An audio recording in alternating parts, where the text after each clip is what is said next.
You think you know what poverty means? You complain about your minimum wage job, your small apartment, your student loans.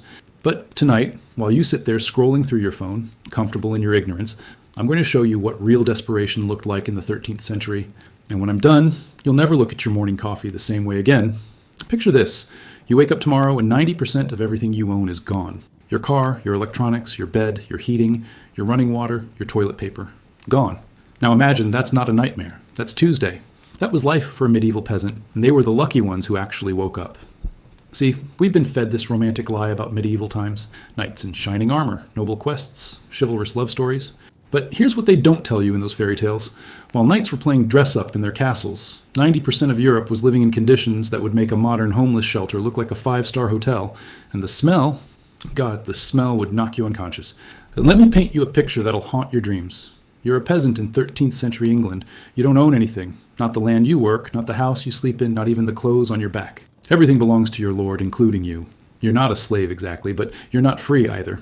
You're what they called a serf, which is just slavery with extra steps and better marketing. Your house? It's a single room made of mud, straw, and animal dung. The roof leaks, the floor is dirt, and you share it with your entire family, your livestock, and whatever rats decided to move in. Privacy doesn't exist. Sanitation is a joke. When nature calls, you go outside and squat wherever and hope the rain washes it away before it attracts too many flies. Your bed is a pile of straw that you share with your spouse, your children, your fleas, and your lice. Sweet dreams. But here's where it gets really beautiful. You can't leave. Not ever. If you try to run away, they'll hunt you down like an animal and drag you back in chains. You belong to the land, and the land belongs to your lord. It's a prison without walls, stretching as far as you can walk in every direction. Now let's talk about work, because that's all you do. From dawn to dusk, 7 days a week, you're breaking your back in the fields. But here's the kicker. Most of what you grow doesn't belong to you. So you work the Lord's land 3 days a week for free. Then you work your own tiny plot, and from that harvest, you owe the Lord rent, taxes, and tithes to the church. What's left barely keeps you alive. And the taxes. Oh, the taxes. They taxed everything. Getting married? Tax. Having a baby? Tax. Dying? Death tax. Your daughter gets her first period? Congratulations, there's a tax for that too. They called it merchet, and it was basically your lord's way of saying he owned your daughter's virginity until someone paid him for it. Let that sink in while you're enjoying your modern freedoms. Food was a constant nightmare. Forget about meat. That was for special occasions like Christmas if you were lucky. Your daily diet consisted of brown bread made from whatever grain hadn't rotted, a thin gruel called pottage that was basically water with some vegetables thrown in, and if you were really fortunate, some cheese or eggs. But most days, you went to bed hungry, always hungry. The bread they ate would disgust you. It was dark, heavy, and often contaminated with ergot, a fungus that caused hallucinations, convulsions, and death. Imagine eating moldy bread that makes you trip balls, except the trip includes agonizing pain and potentially kills you. Medieval Russian roulette, dinner edition. Water was another death trap. Rivers were sewers, wells were contaminated, and clean water was rarer than gold. So everyone drank ale. Men, women, children, babies. Not because they were party animals, but because alcohol killed some of the bacteria trying to murder them. Imagine explaining to your boss today that your 5-year-old missed school because he was too drunk to walk. Disease was everywhere, waiting to claim you. Typhoid, dysentery, tuberculosis, plague. They moved through peasant communities like wildfire through dry grass. Medicine consisted of prayers, bloodletting, and folk remedies that usually made things worse. If you cut yourself badly, that was it. Infection meant death, and death meant your family starved. Speaking of family, let's talk about the children. If you were a peasant woman, you were pregnant constantly, not by choice. Birth control didn't exist, and your body wasn't your own anyway. You'd have 8, 10, 12 pregnancies, and if half your children lived to see their 5th birthday, you were blessed. Child mortality was so common, they didn't even name babies until they were sure they'd survive. And if your children did live, their childhood ended at 7. 7 years old, and they were working the fields alongside you. Their tiny hands bleeding from the rough tools, their backs already beginning to curve from the constant labor. Education, books, playing, those were luxuries for the rich. Your children learned one skill, how to suffer quietly and work until they died. Women had it even worse, if you can imagine that. You were property passed from your father to your husband. You had no rights, no voice, no choices. If your husband beat you, and he probably did, that was his right. If he raped you, and marital rape wasn't even a concept, that was his right too. If he sold you, traded you, or killed you, well, you were just property being disposed of. But here's what really gets me, what makes my skin crawl when I think about it. They accepted this. They believed God wanted them to suffer, that their misery on earth would be rewarded in heaven. The church told them their poverty was holy, their suffering was noble, their slavery was divine will. And they believed it because what choice did they have? The lords and nobles? They lived in luxury built on this suffering. They ate meat while peasants starved. They wore silk while peasants shivered in rags. They had entertainment, education, and comfort while peasants worked themselves to death in the mud. And they called this system just ordained by God himself. You want to know the most disturbing part? This wasn't some brief, dark period. This was normal life for hundreds of years. Generations lived and died in this hell, never knowing anything better was possible. Your great-great-great-grandmother suffered like this. Her great-great-great-grandmother suffered like this. It was an endless cycle of misery that seemed as permanent as the sun and moon. And when peasants finally had enough and tried to rebel, when they gathered their crude weapons and marched on their oppressors, demanding basic human dignity, they were slaughtered like animals. Their leaders were tortured to death in the most creative ways imaginable. Their families were burned alive in their homes. The message was clear. Accept your suffering or we'll make it worse. But this story of systematic human degradation, of millions of people treated worse than animals, of children working themselves to death in the mud, it didn't die in the 13th century. Next time you complain about your job, your boss, your taxes, remember the peasant who never owned a single thing in his entire life, who watched his children die of starvation while his lord feasted. And ask yourself, how much have we really changed? How different are we from the nobles who built their comfort on others' suffering? Because I've seen this pattern before in different clothes and different centuries. The faces change, the technology improves, but the game stays exactly the same. You thought that was bad? You thought I was done peeling back the layers of this historical nightmare? Oh, my sweet naive friend, we've barely scratched the surface. What I showed you was just peasant life on a good day. Now let me tell you about the real horrors, the ones that would make you beg to go back to that mud hut with the leaking roof. Let's start with something simple, something you do every morning without thinking. You wake up and you eat. But what happens when there's nothing to eat? What happens when the crops fail, when the rains don't come, when the Lord takes even more than usual? What happens when an entire region starts starving to death? Slowly, methodically, inevitably. Welcome to the medieval famine, where humans discovered exactly how thin the line is between civilization and cannibalism. And spoiler alert, it's thinner than your smartphone screen. The Great Famine of 1315 to 1322 wasn't some distant historical footnote. It was 7 years of systematic starvation that turned Europe into a continent-sized graveyard. But here's what they don't teach you in school. People didn't just die quietly. They did things, horrible things, unspeakable things, just to survive one more day. Parents sold their children into slavery for a loaf of bread. Not metaphorically, literally. They would take their 5-year-old to the market, haggle over the price with strangers, and hand over their flesh and blood for enough grain to last a week. The children would cry, reaching for their mothers as they were dragged away. But hunger makes monsters of us all. And when there were no more children to sell, when the bread ran out and the grain stores emptied, that's when the real horror began. People ate bark, they ate grass, they ate dirt. They boiled leather boots and belts into soup.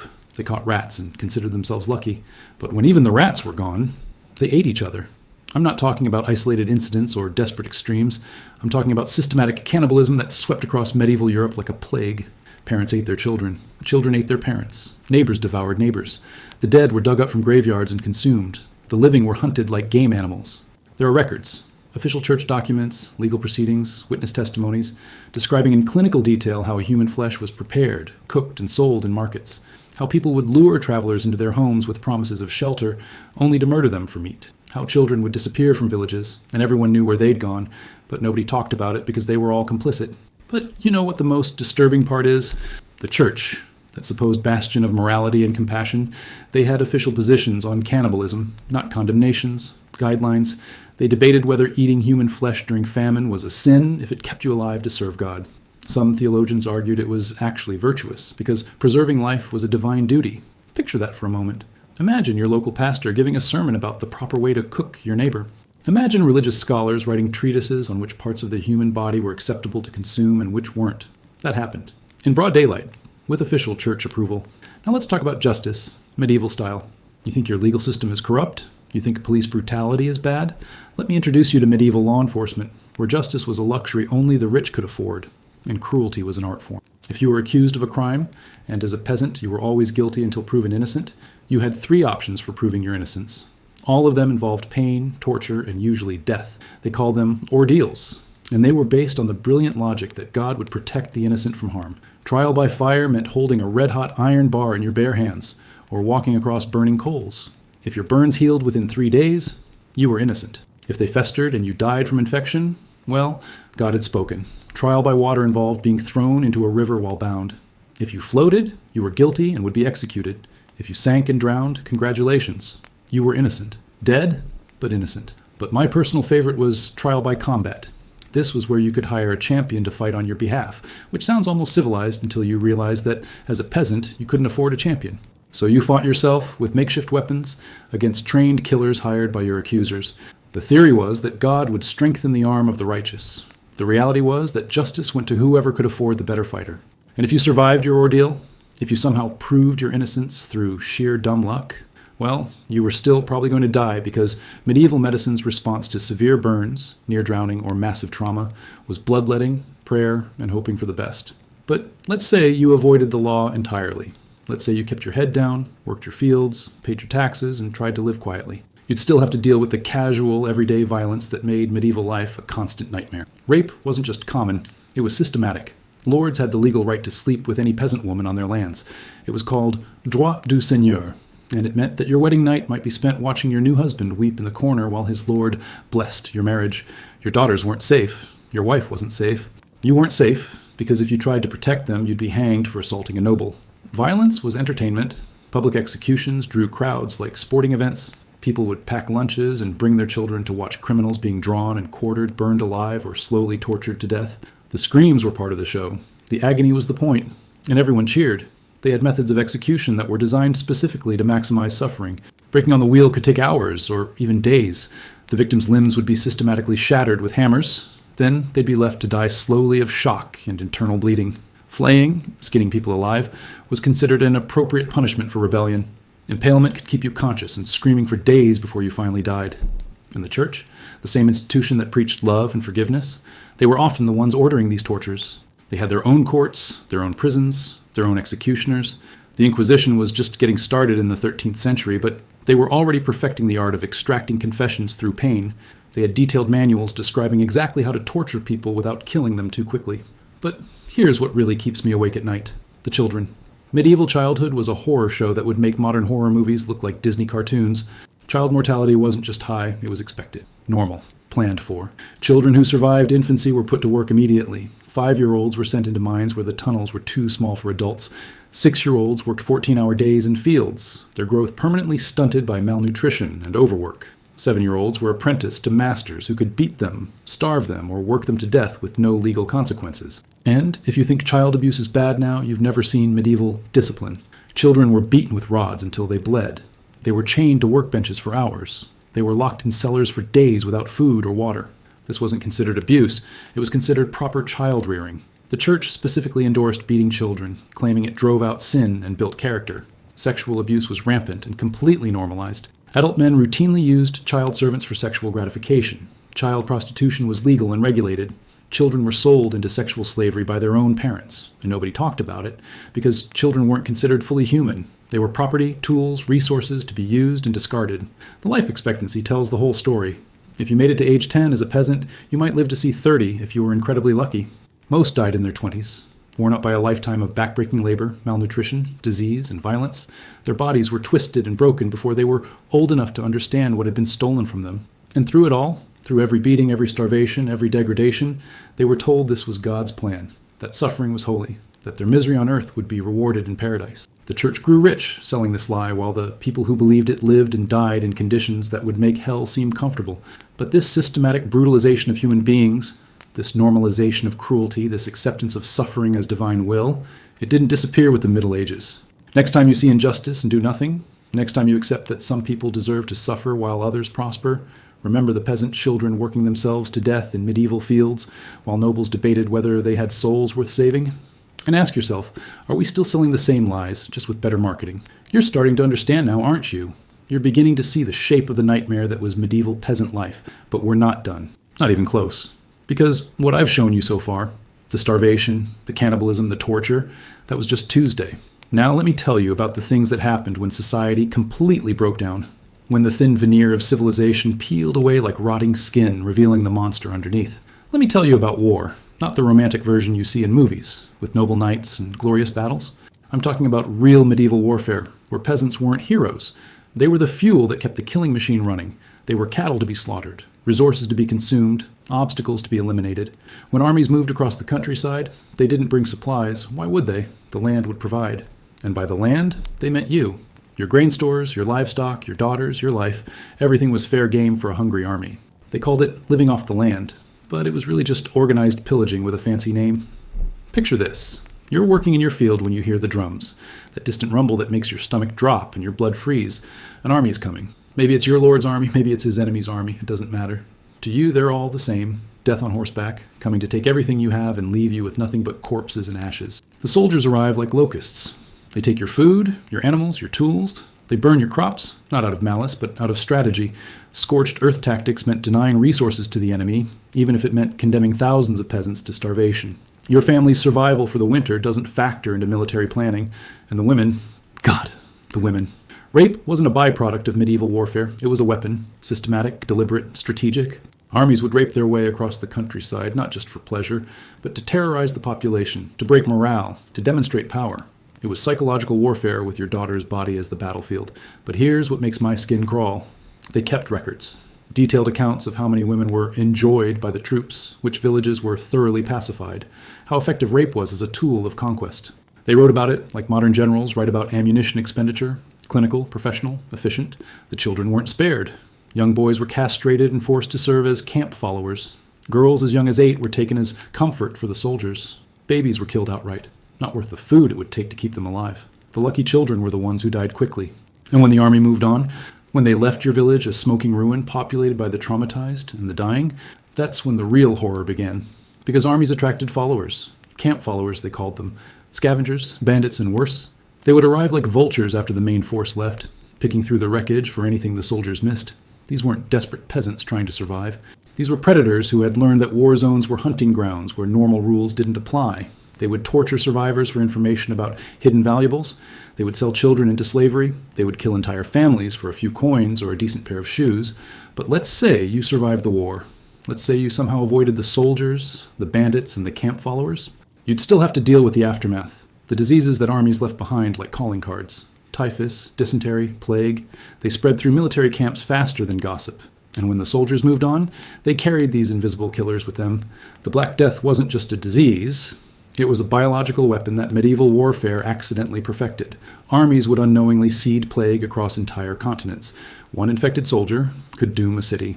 One contaminated well could kill thousands. War became a delivery system for mass extinction. Now let me tell you about the church's role in all this carnage. You might think the representatives of God on earth would try to stop the slaughter, would protect the innocent, would provide sanctuary for the suffering. You'd be wrong. Dead wrong. The church didn't just tolerate medieval warfare, they encouraged it.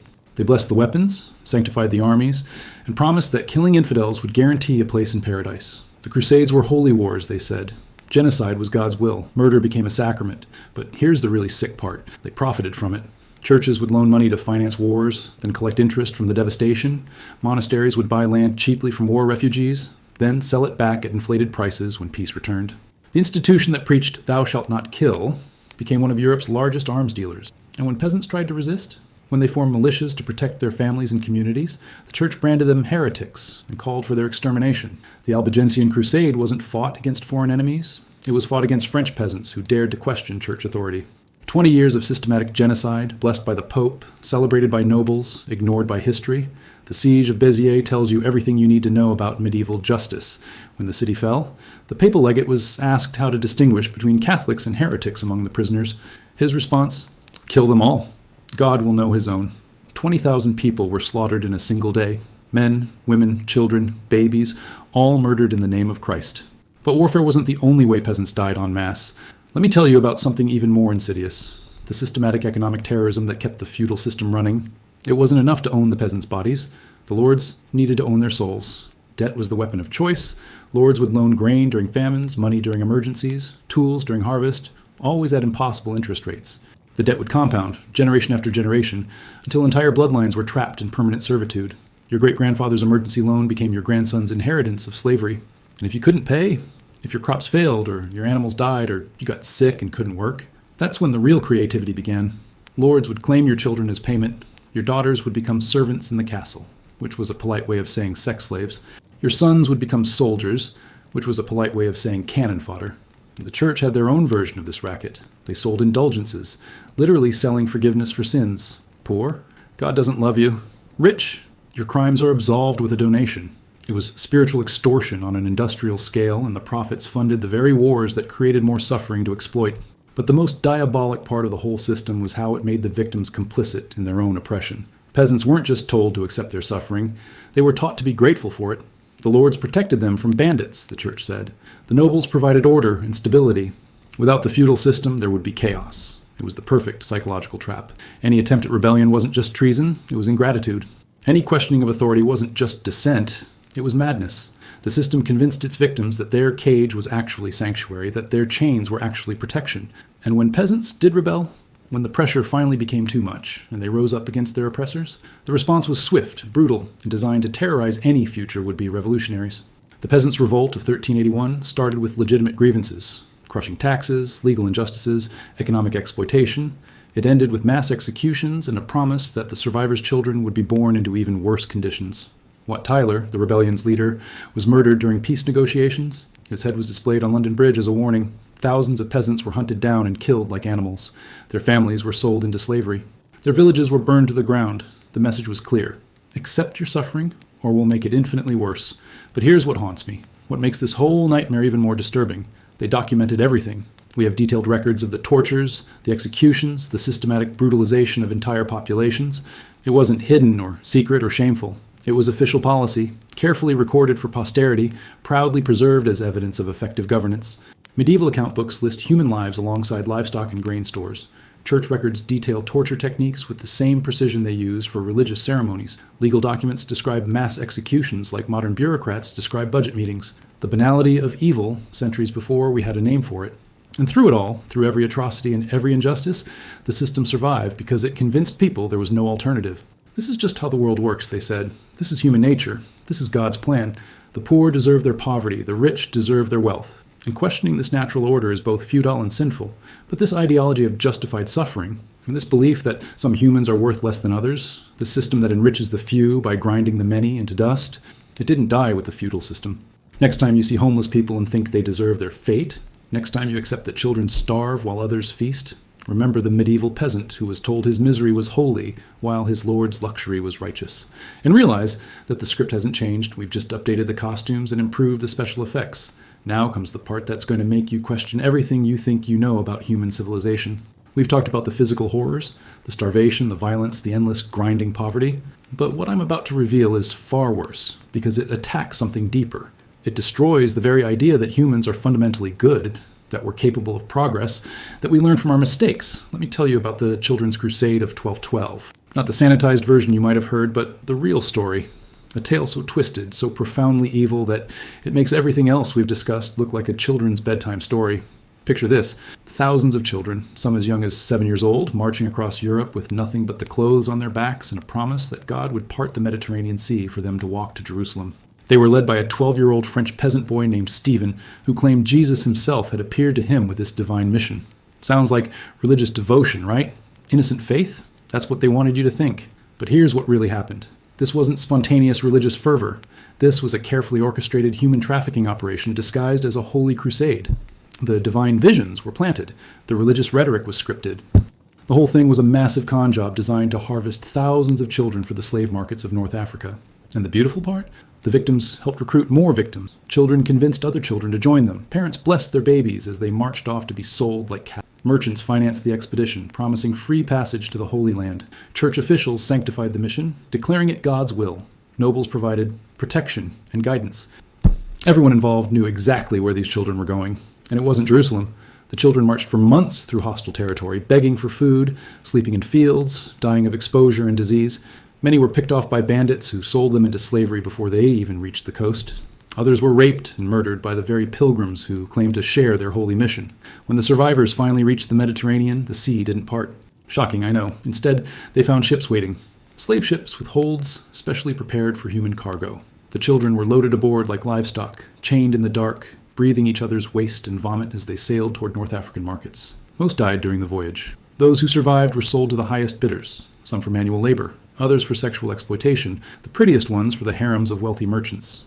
The boys were often castrated to serve as eunuchs. The girls, well, their fate speaks for itself. And when word of this atrocity finally reached Europe, when reports trickled back about what had really happened to those innocent children, the church declared it a triumph. They claimed the children had achieved martyrdom, that their suffering was holy, that God had chosen them for a special purpose. The children who died were saints. The children who lived were blessed. The children who were tortured, raped, and enslaved were examples of divine love. But here's the most disturbing part.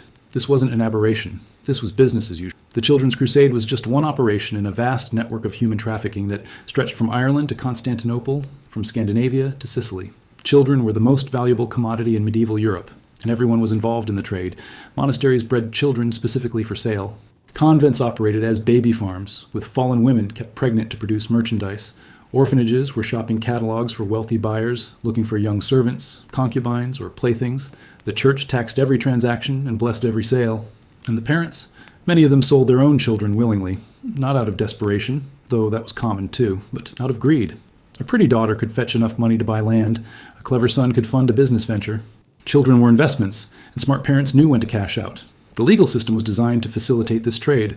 Laws protected buyers' rights, but gave children none. Contracts for child sales were enforced more strictly than property deeds.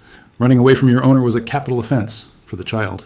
Helping a child escape was treason for the rescuer. But let's talk about something even more fundamental. The complete destruction of human empathy that made all this possible. Medieval society didn't just tolerate suffering, it celebrated it. Pain was entertainment. Cruelty was art. The systematic degradation of human beings was considered not just acceptable, but admirable.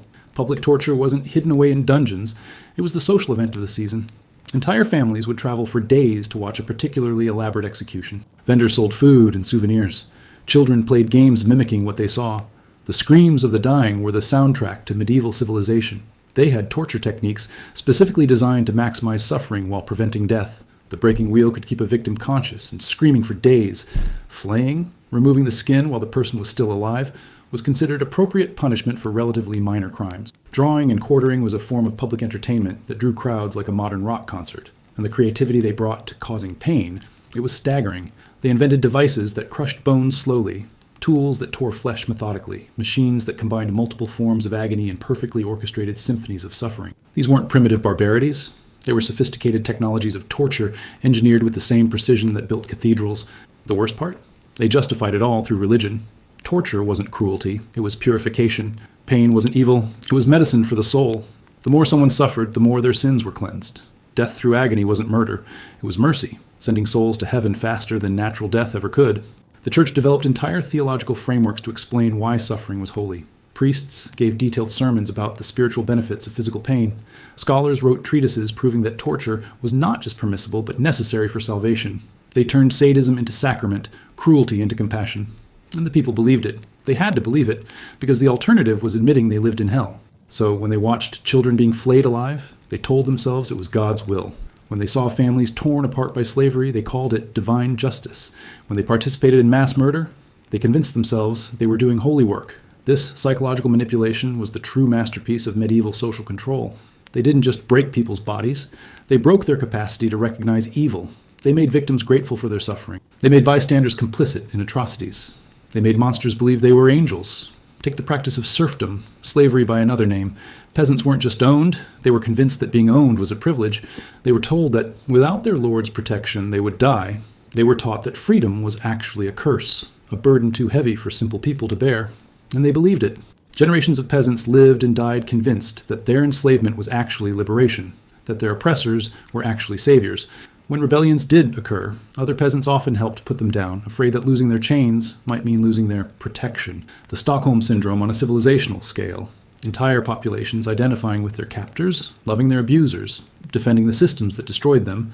It was psychological warfare so effective that the victims became their own guards. The oppressed became their own oppressors. But here's what keeps me awake at night. What makes this whole historical nightmare even more terrifying. It worked. The system was stable for centuries because it convinced people that evil was good, that cruelty was kindness, that hell was heaven. And it didn't need armies or police or secret agents to maintain control.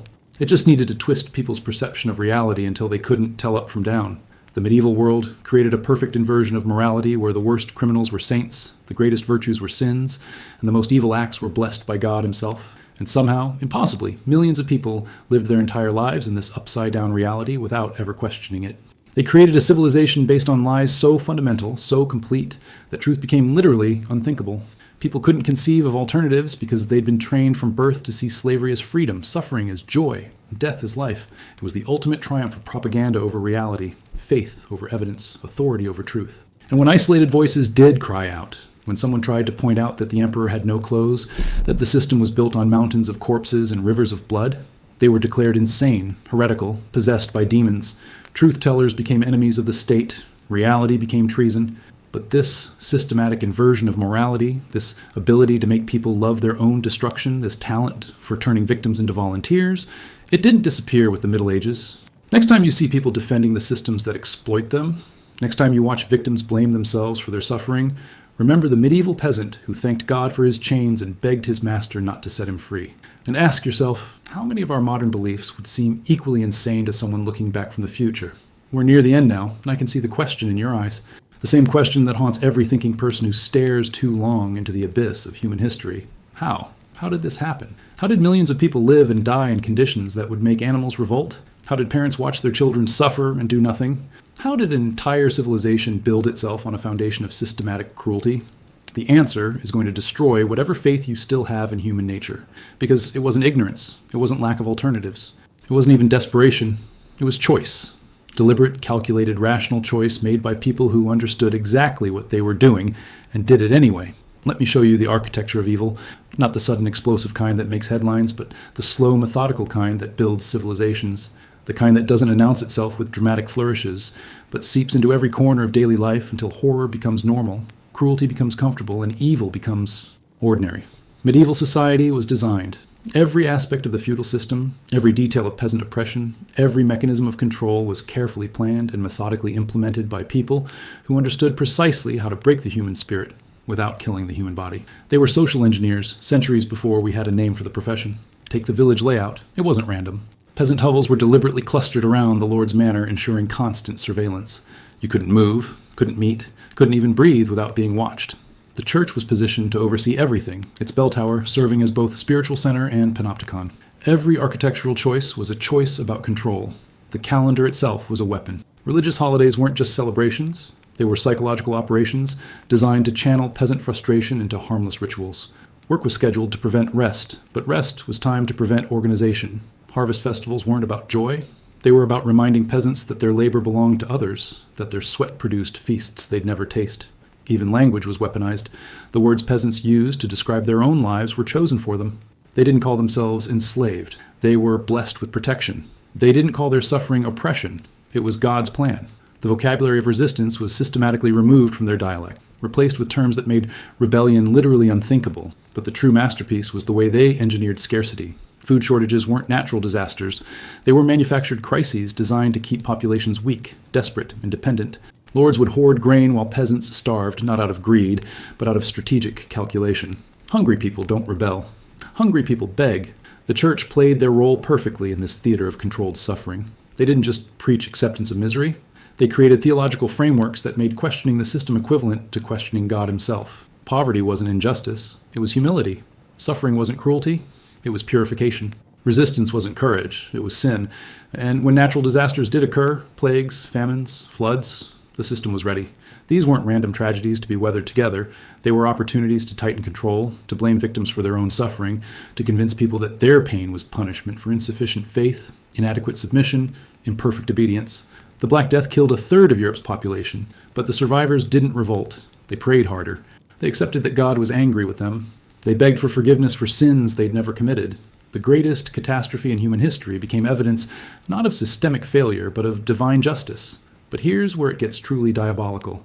They didn't just crush hope, they offered false hope, constantly, the promise of heaven for earthly suffering, the possibility of redemption through submission, the lottery of noble favor for exceptional service. They gave people just enough fantasy to prevent despair, just enough illusion to prevent awakening. And it worked. God help us. It worked brilliantly, for centuries. People lived their entire lives in conditions that should have sparked constant revolution, and instead, they competed to demonstrate their loyalty to the system destroying them. They turned their anger inward, blamed themselves for their suffering, and passed their chains to their children like family heirlooms. The psychological damage was generational. Children born into this system didn't just accept it, they couldn't conceive of alternatives. Their brains were literally shaped by oppression, their neural pathways carved by trauma, their capacity for imagination crippled by design. They weren't just physically enslaved, they were mentally colonized. This wasn't accidental. Medieval authorities understood exactly what they were doing to the human psyche. They had techniques for breaking minds that were every bit as sophisticated as their techniques for breaking bodies. They knew that the most effective chains were the ones people couldn't see, couldn't feel, couldn't even imagine removing. Take the practice of breaking young peasants. Not their bones, but their spirits. Children would be separated from their families at key developmental stages, subjected to calculated humiliations, taught that their thoughts and feelings were worthless. By adulthood, they weren't just obedient, they were incapable of disobedience. The neural pathways for resistance had been severed, and the parents participated willingly. They helped break their own children because they'd been convinced it was kindness. Teaching children to accept suffering was preparing them for life. Crushing their dreams was protecting them from disappointment. Destroying their capacity for hope was giving them faith. The system created perfect victims, people so damaged that they couldn't recognize their damage, so controlled that they felt free, so enslaved that they volunteered for their chains. And then it convinced them to create the next generation of victims, ensuring its own perpetuation through the most intimate bonds of human love. But perhaps the most insidious aspect was how it corrupted the few who tried to resist. Revolutionary leaders weren't just executed, they were turned, tortured, not just until they confessed, but until they genuinely believed their rebellion had been evil. Then they were displayed as examples, warning others not just about the consequences of resistance, but about the inherent wrongness of challenging authority. The most dangerous rebels weren't killed, they were recruited. Given small privileges, minor improvements in their conditions, just enough comfort to buy their silence. They became examples of how the system could reward compliance, living proof that submission paid better than resistance. And those who couldn't be bought or broken or turned? They were isolated, marginalized, driven insane by the disconnect between their perception of reality and everyone else's. They became cautionary tales about the dangers of thinking too much, feeling too deeply, caring too much about truth. The system created its own antibodies against change. Every mechanism that might challenge its authority was co-opted, corrupted, or destroyed before it could develop. It was a perfect, closed loop of oppression that fed on its own victim's energy to perpetuate itself. Medieval society achieved something that modern totalitarian states can only dream of: complete psychological domination without the need for massive surveillance apparatus or secret police. They turned every peasant into their own guard, every family into their own prison, every community into their own torture chamber. And the most terrifying part? They did it while convincing everyone involved that they were creating a moral society. The lords believed they were protecting the weak. The priests believed they were saving souls. The peasants believed they were serving God. Everyone was convinced they were doing good while participating in systematic evil. This wasn't madness. This wasn't chaos. This wasn't ignorance. This was the most successful social control system in human history, operating with mathematical precision for centuries, creating millions of perfectly compliant victims who never even realized they were victims. The medieval world proves something horrifying about human nature. Not that we're naturally evil, but that we're naturally programmable. That, with the right techniques, the right pressure, the right combination of fear and hope, humans can be convinced to accept literally anything, to love their oppressors, to thank their torturers, to beg for their chains. And once you understand how they did it, once you see the mechanics of mass psychological manipulation in action, you start recognizing the patterns everywhere, in every age, in every society, in every system that benefits the few by grinding down the many. But this technology of control, this science of creating willing slaves, this art of making people complicit in their own destruction, it didn't disappear when the Middle Ages ended. The techniques were refined, the methods were modernized, the applications were expanded. Next time you find yourself defending a system that hurts you, next time you blame yourself for your suffering, next time you can't imagine any alternative to the status quo, remember the medieval peasant who kissed the hand that whipped him and praised the Lord who starved his children. And wonder, what chains are you wearing that you can't even see? We've reached the end of our journey through the nightmare that was medieval peasant life, but before I release you back into your comfortable modern existence, I need you to understand something that's going to haunt you for the rest of your days. Everything I've shown you, every horror, every cruelty, every systematic degradation of human dignity, it's all still here. Different costumes, updated technology, improved marketing, but the same fundamental game. You think you're free because you can vote? Medieval peasants had village councils. You think you're free because you get paid? Medieval peasants received food and shelter for their labor. You think you're free because you can quit your job? Try it. Try living without money in a world where everything costs money. Try existing outside the system that owns your labor, your debt, your future. The truth that's going to shatter your illusions is this. We never escaped the feudal system. We just made it invisible. We replaced chains of iron with chains of debt. We replaced lords with corporations. We replaced serfs with wage slaves. We replaced the church's monopoly on truth with media conglomerates' monopoly on information. Look around you. Really look. The wealth gap between the richest and poorest today makes medieval inequality look quaint.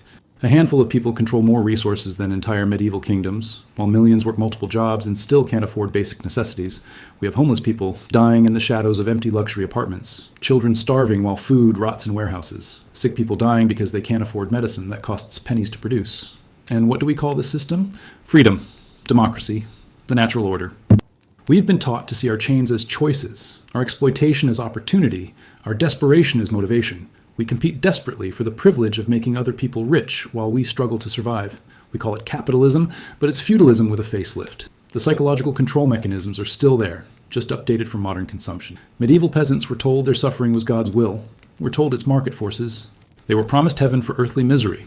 Were promised success for earthly struggle. They were taught that questioning authority was sin. We're taught that questioning the system is naive idealism. The modern church isn't a building with stone walls and stained glass windows.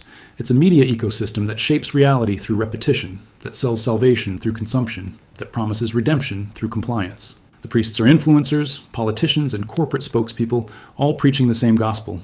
The system is good, your suffering is necessary, resistance is futile. And we believe it. God help us, we believe it just as completely as those medieval peasants believed their lies. We defend billionaires who would sell our organs for profit. We vote for politicians who serve corporate masters. We blame ourselves for poverty created by policies designed to enrich the already wealthy. We've been programmed so perfectly that we volunteer for our own exploitation. The surveillance state that medieval lords could only dream of, it's in your pocket. That phone you carry tracks every step you take, records every word you speak, monitors every thought you share. The data is sold to the highest bidder, used to manipulate your behavior, deployed to predict and control your actions, and you paid for the privilege of being watched. The breaking of children that medieval authorities perfected, it's called education now. We force kids into institutional settings where they learn to sit still, follow orders, accept arbitrary authority, and compete against each other for meaningless rewards.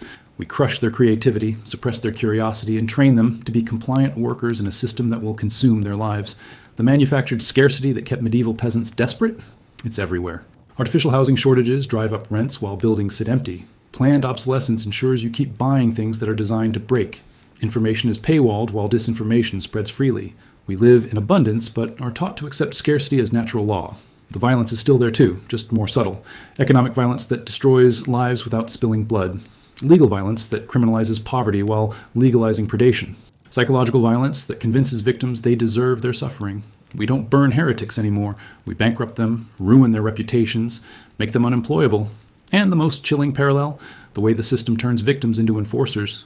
Medieval peasants policed each other, reported dissent, competed for their master's approval. Sound familiar? We do the same thing now. We shame people for being poor, mock them for their struggles, compete desperately for the attention of people who see us as disposable resources. Social media isn't communication. It's a behavior modification system that would make medieval mind control experts weep with envy. It feeds you information designed to trigger specific emotional responses, shapes your worldview through algorithmic manipulation, and harvests your attention to sell to advertisers. You're not the customer, you're the product being sold. The debt system is just medieval bondage with paperwork, student loans that take decades to repay, mortgages that trap you in lifelong servitude, credit cards that compound your desperation into permanent obligation. You can't escape, you can't declare bankruptcy, you can't even die without passing the debt to your family. Medieval serfs had it easier, at least their chains were visible. And healthcare? Don't make me laugh. We've created a system where people ration insulin because they can't afford to live, where families go bankrupt trying to save their children, where perfectly treatable conditions become death sentences based on your bank account. Medieval peasants died of plague. We die of poverty in the richest societies in human history. The climate crisis is just the latest iteration of medieval resource extraction. The same mentality that clear-cut forests to build castles now poisons oceans to increase quarterly profits. The same system that worked peasants to death in fields now works the planet to death for shareholder value. Different scale, same psychopathy. But here's what makes it worse than medieval feudalism. We have the technology, the knowledge, and the resources to create paradise on Earth. We could eliminate poverty and hunger, cure diseases, restore the environment. We could create a world where every human being has dignity, opportunity, and hope. We don't, because the people who benefit from the current system of suffering will do anything to maintain it. They've learned the lessons of medieval control and applied them with scientific precision. They've created a world where the majority serves the minority, where abundance creates scarcity, where progress creates regression. And the most terrifying part? Most people can't see it. The programming is so complete, the illusion so perfect, that pointing out the obvious truth makes you sound crazy. Just like those few medieval voices who dared suggest that peasants deserve better were branded as heretics and madmen. We live in a world where questioning obvious injustice is treated as mental illness, where suggesting alternatives to systematic exploitation is dismissed as unrealistic fantasy, where demanding basic human dignity is characterized as dangerous extremism. The psychological control mechanisms have been perfected to the point where the cage has become invisible even to its prisoners. But here's the thing about cages. Once you see the bars, you can't unsee them. Once you understand how the system works, you can't unknow it. Once you recognize the patterns of control, you can't ignore them. And once enough people wake up, the illusion starts to crack. Medieval feudalism lasted for centuries, but it did end, not because the powerful suddenly developed consciences, but because the powerless finally recognized their power. The system fell when enough people stopped believing in it, stopped accepting it, stopped participating in their own oppression. The same thing is happening now. Slowly, quietly, people are beginning to see through the lies. They're recognizing that the system isn't broken. It's working exactly as designed. They're understanding that their suffering isn't natural or necessary. It's manufactured and maintained for others' profit. Every medieval peasant who died believing his misery was God's will, every child who starved while nobles feasted, every woman who was brutalized and told it was love, every man who was worked to death and told it was honor, they're all asking you the same question from across the centuries. What are you going to do about it? Because this story, this endless cycle of suffering and exploitation, this systematic degradation of human dignity, this transfer of wealth from the many to the few, it only continues if we let it. The cage only holds if we don't push against the bars. The illusion only works if we keep believing in it. You can go back to your comfortable blindness. You can pretend you never saw behind the curtain. You can convince yourself that this is just how the world works, that change is impossible, that resistance is futile. You can join the millions of modern serfs who know they're slaves, but choose to polish their chains anyway. Or you can remember that you're human, that you deserve dignity, that your children deserve better than this endless cycle of exploitation, that the future doesn't have to repeat the past. The choice is yours. But choose quickly, because the machine is getting hungrier, the cage is getting smaller, and the time for gentle resistance is running out. The peasants are waking up, and the lords are getting nervous. And history, that patient observer of human folly and human courage, is watching to see what you'll do next.